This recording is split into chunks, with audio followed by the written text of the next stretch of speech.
Sigmund Freud est né en 1856 à Freiberg, en Moldavie. Après des études secondaires brillantes, il se consacre à la médecine.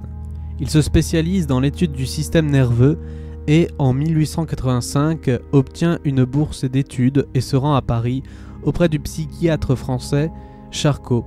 Ce séjour, ainsi que sa rencontre avec Bernheim à Nancy, marque un tournant décisif dans son invention de la psychanalyse. De retour à Vienne en 1886, il se marie. Il aura 5 enfants. Sa fille cadette, Anna, se spécialisera plus tard dans la psychanalyse des enfants. Il travaille alors avec le psychiatre Breuer et rencontre en 1887 un médecin autrichien, Fliess, avec qui il a de nombreux échanges. Parallèlement à ses propres recherches, il entretient des relations constantes, parfois conflictuelles, avec ses nombreux disciples.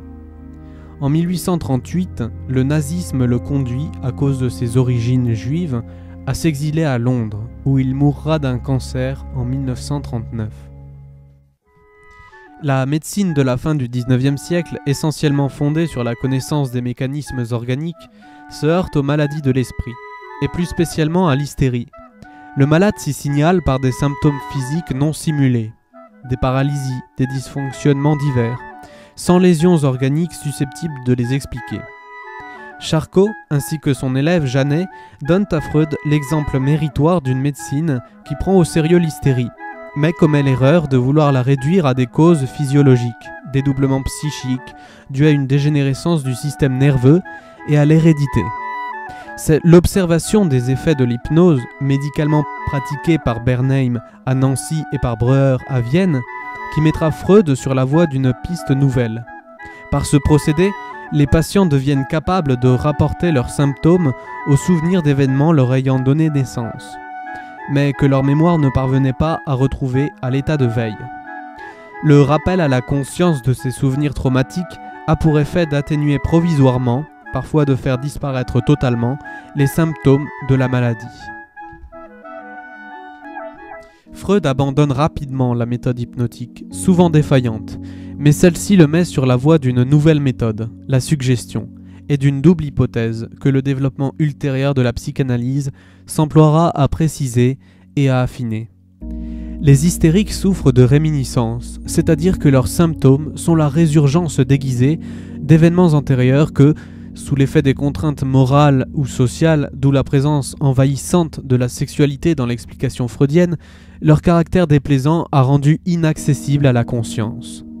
Le retour à la conscience de ces sources refoulées a pour effet, par une catharsis, purification, de résoudre par une voie ou une autre la maladie. L'explication freudienne de la maladie de l'esprit a pour effet inquiétant d'effacer la frontière entre le normal et le pathologique.